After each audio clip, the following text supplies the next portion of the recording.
नमस्कार साथियों, स्वागत है सुपर ब्रिलियंट क्लासेज के इस यूट्यूब चैनल में। साथियों, हम लोगों ने एक सीरीज शुरू किया था क्वेश्चन बैंक का सीरीज। उसमें हम लोगों ने डिस्कस किया था 2020 का जो आपके बोर्ड एग्जाम का क्वेश्चन पूछा गया था, उसका फर्स्ट वाले का क्वेश्चन। साथियों, पिछले वीडियो में हमने क्वेश्चन नंबर 1 से लेके 30 तक डिस्कस किया था। आज हम लोग उससे आगे डिस्कस करेंगे, क्वेश्चन नंबर 31 से लेकर के 60 तक। चूंकि 2020 में 60 क्वेश्चन पूछा गया था, अब तो 100 पूछा जाता है। चलिए साथियों, तो बिना देरी के शुरू करते हैं। तो हमारा आज का पहला क्वेश्चन और 2020 का क्वेश्चन नंबर 31 है।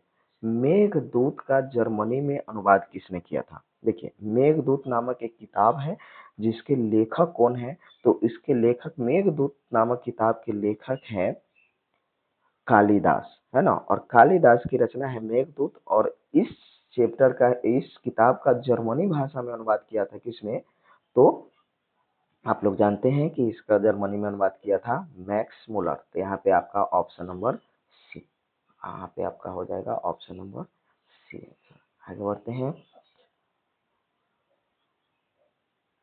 दूसरा क्वेश्चन है कि मंगमा को किससे विवाद था? जानते हैं, मंगमा को अपने बहू से विवाद था, है ना। मंगमा को अपने बहू से विवाद था। और ये बताइए, ये मंगमा जो चैप्टर है, जो चैप्टर है, इसके लेखक कौन है? दही वाली मंगमा, इसके लेखक कौन है? तो इसके लेखक है श्रीनिवास। आपके एग्जाम में लेखक से बहुत ज्यादा क्वेश्चन पूछा जाता है, इसलिए हर चैप्टर का लेखक का नाम हम लोग बात करते चलेंगे। आगे बढ़ते हैं। अगला जो क्वेश्चन है, यह लक्ष्मी के पति का क्या नाम था? देखिए, तो लक्ष्मी के पति का क्या नाम था? तो लक्ष्मी के पति का नाम था क्या? लक्ष्मण, है ना। यह ढाते विश्वास चैप्टर से लिया गया यह क्वेश्चन है ना। और उस चैप्टर के लेखक कौन है? तो सात कोरी होता। तो लक्ष्मी के पति का क्या नाम था? लक्ष्मण। आगे बढ़ते हैं। किस नदी के बांध के नीचे लक्ष्मी का घर था? तो हमने पिछले क्वेश्चन में ही डिस्कस किया। ये जो चैप्टर का नाम है ढाते विश्वास और इसके लेखक है सातपुरी होता। तो किसके नदी के किनारे? तो देवी नदी के किनारे लक्ष्मी का जो घर था, देवी नदी के बांध के नीचे में उसका गांव था, उसका घर था। ठीक है, आगे बढ़ते हैं। पपाती बेहोश क्यों पड़ी थी? है ना, पपाती जो है बेहोश क्यों पड़ी थी? तो सबसे पहले ये बताना है कि पपाती जो, ये जो क्वेश्चन है वह किस चैप्टर से लिया गया है। तो ये जो क्वेश्चन है पपाती बेहोश क्यों पड़ी थी, यह नगर चैप्टर से लिया गया है। और इसके लेखक कौन है? सुजाता। लेकिन इस क्वेश्चन का आंसर क्या हो जाएगा? पपाती बेहोश क्यों पड़ी थी? तेज बुखार के कारण। Option number B. आगे बढ़ते हैं। शुद्ध वाक्य क्या है? देखिए सर, शुद्ध और शुद्ध बहुत आपकी परीक्षा में पूछा जाता है। इसके लिए आप अपने किताब का अध्ययन करते रहें, किताब का रीडिंग करते रहें, है ना। पेपर, पत्र पत्रिका आदि का रीडिंग करते रहें, उसमें शब्दों को ध्यान से देखते रहें। चलिए, तो यहाँ पे जो है प्रकृति, क्या? प्रकृति, एक मिनट सर, प्रकृति। देखिए, ऐसे लिखाएगा प्रकृति, यानी कि ऑप्शन नंबर ए। यहाँ पे क्या हो जाएगा सर? Option number A. आगे बढ़ते हैं। अगला क्वेश्चन है, परिश्रम में कौन सा उपसर्ग है? देखिए, परिश्रम उपसर्ग क्या होता है? तो जो शब्दांश शब्द से पहले लग करके उसका अर्थ बदल देता है ना। तो परिश्रम में कौन सा उपसर्ग है? तो यहाँ पे पौड़ी उपसर्ग हो जाएगा। पौड़ी क्या हो जाएगा? उपसर्ग हो जाएगा। और परी का अर्थ क्या होता है? तो परी का अर्थ होता है चारों ओर। आंसर तो आपका ऑप्शन नंबर ए। लेकिन इस परी का अर्थ क्या होता है? तो इसका अर्थ होता है सर चारों ओर। परी का अर्थ क्या होता है? चारों ओर। आगे बढ़ते हैं। लेकिन इसमें देखिए, परी से एक दो और शब्द हम आपको बता देते हैं। परी से बन जाएगा परिचय, परिणाम, है ना। ये सब जो है परी उपसर्ग से बना हुआ शब्द है। आगे बढ़ते हैं। हाथ खाली होना, हाथ खाली होना मुहावरा का क्या अर्थ है? तो हाथ खाली होना मुहावरा का अर्थ है कि हाथ में कुछ भी पैसा ना होना, यानी कि पास में कुछ पैसा ना होना। हमारे पास कोई पैसा नहीं है तो हम लोग क्या कहते हैं कि हाथ खाली अभी चल रहा है ना। तो इसका आंसर क्या हो जाएगा? पास में पैसा न होना, ऑप्शन नंबर सी। आगे बढ़ते हैं। अवकाश शब्द में उपसर्ग है। अवकाश शब्द में उपसर्ग, उपसर्ग अभी बताया है कि उपसर्ग में क्या होता है? अब ये उपसर्ग क्या होता है? तो किसी भी शब्द से पहले लगता है ना। तो अवकाश में कौन सा उपसर्ग हो जाएगा? तो अब। कौन सा उपसर्ग होगा? अब। और अब का अर्थ क्या होता है? तो अब का अर्थ होता है सर हीनता। क्या? हीनता या पतन। हीनता या पतन कहते हैं, अब का अर्थ होता है, ठीक है ना सर। और अवकाश से और एक दो शब्द आप लोग बना सकते हैं।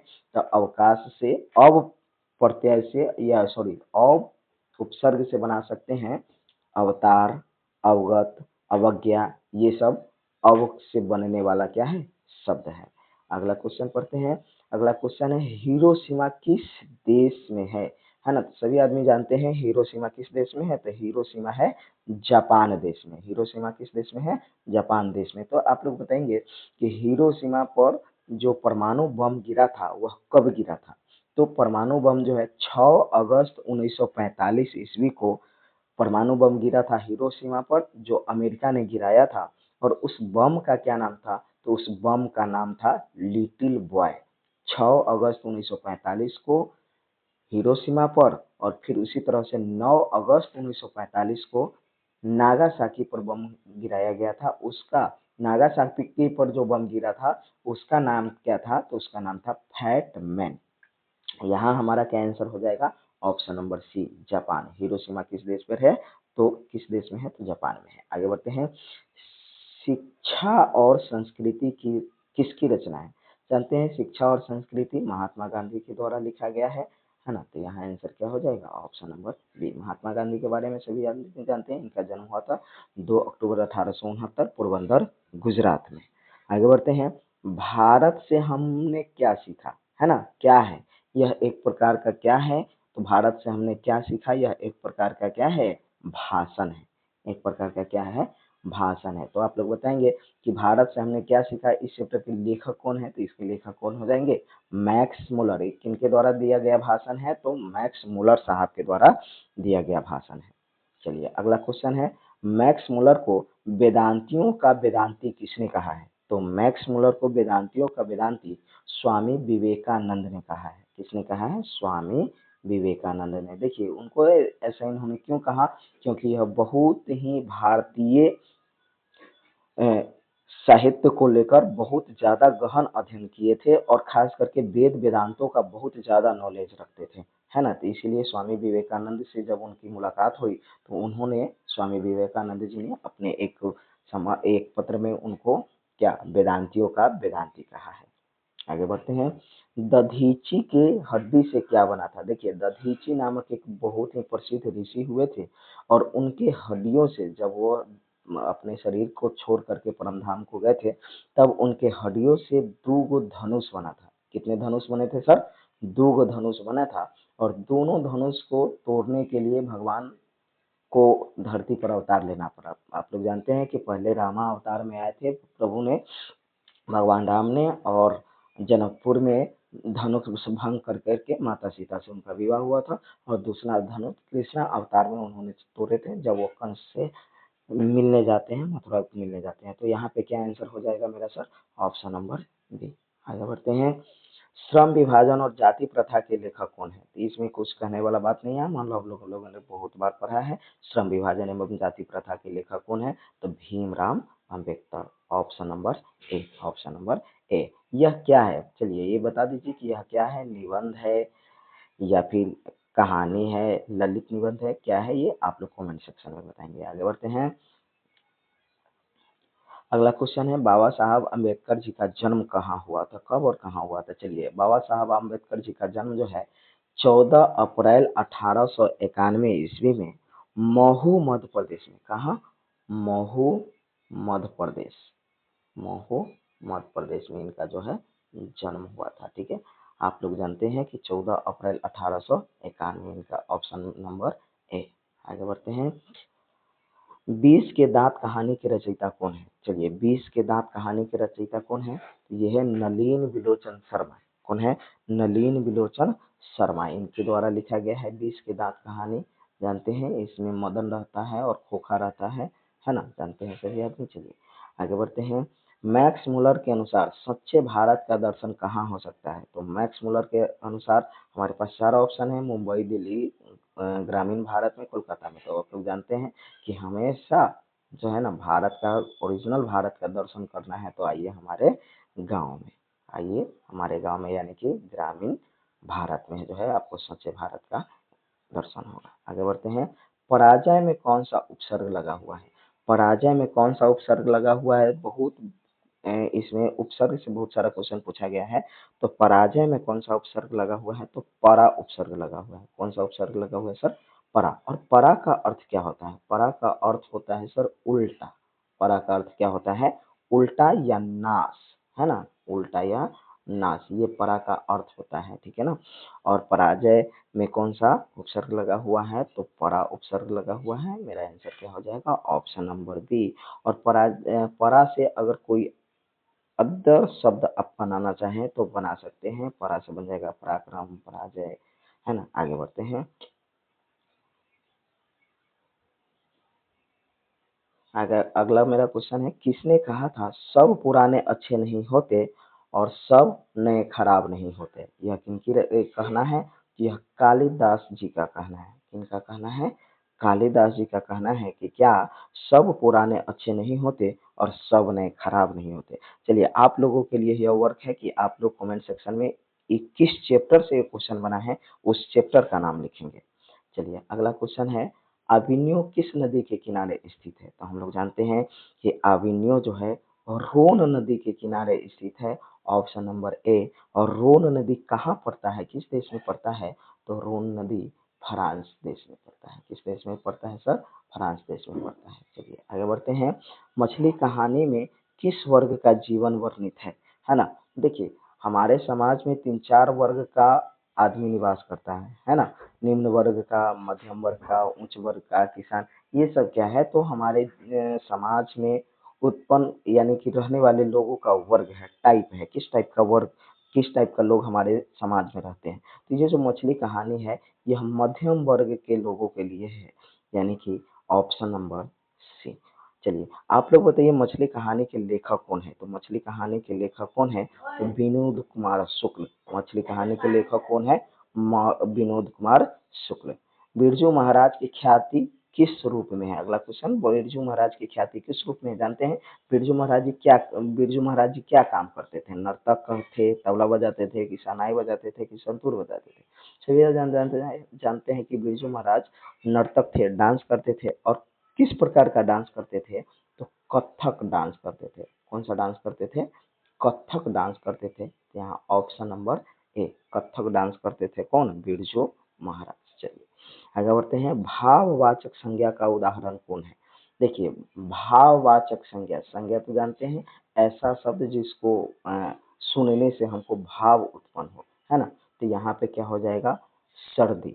लड़की बहन घड़ी। तो ऑप्शन नंबर ए, सर्दी जो है क्या है? भाववाचक संज्ञा है। देखिए सर, भाववाचक संज्ञा और भी बहुत सारा हो सकता है, जैसे लेन, देन, हंसना, बोलना, देखना, ये सब जो आदि है, ये सब भाववाचक संज्ञा के उदाहरण है। और भी बहुत सारा शब्द बना सकते हैं आप लोग खुद से।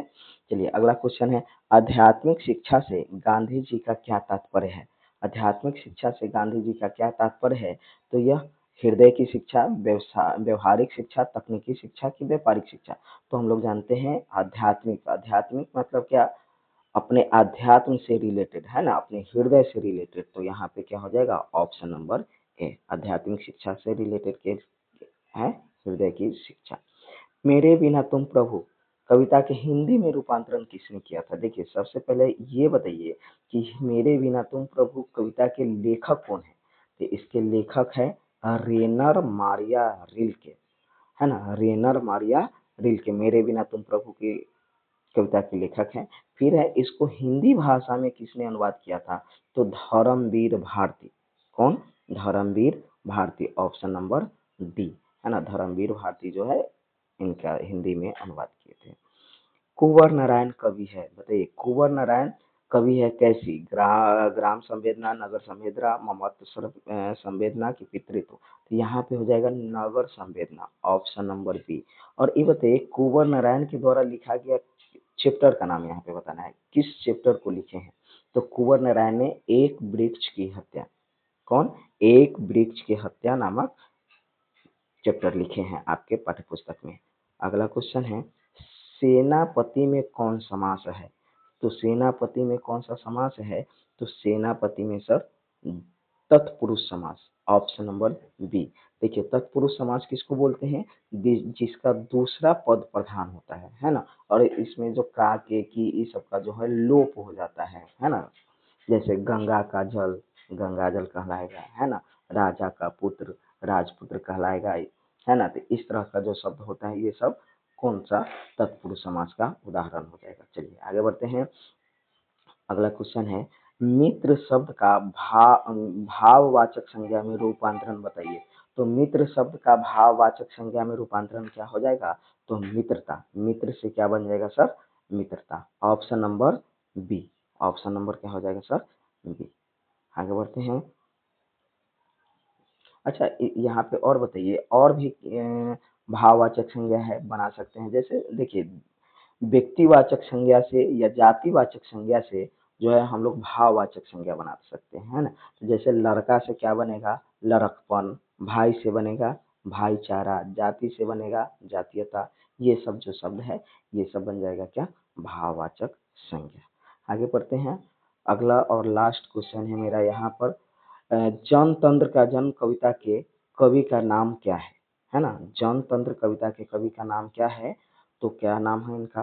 रामधारी सिंह दिनकर, है ना? रामधारी सिंह दिनकर जी इनके लेखक हैं, है ना? Ramdhari Singh Dinkar, option number A. चलिए एक चीज और बता दें कि रामधारी सिंह दिनकर को राष्ट्र कवि के रूप में भी जाना जाता है। इनको राष्ट्र कवि के नाम से भी जाना जाता है। किनको? रामधारी सिंह दिनकर को। चलिए दोस्तों अभी हमने हाल फिलहाल में ये चैनल शुरू किया है तो कुछ त्रुटियां हैं, तो अगले वीडियो से कोशिश करेंगे कि इस त्रुटियों को दूर करें, है ना? तो अंत में जाते जाते कहेंगे कि खामोश लब है झुकी है पलकें, दिलों में उल्फत नई नई है। तो अभी वीडियो नई नई है तो थोड़ी सी मुश्किलें होती है। चलिए हंसते रहिए मुस्कुराते रहिए, अपना और अपनों का ख्याल रखिए। जय हिंद, जय भारत।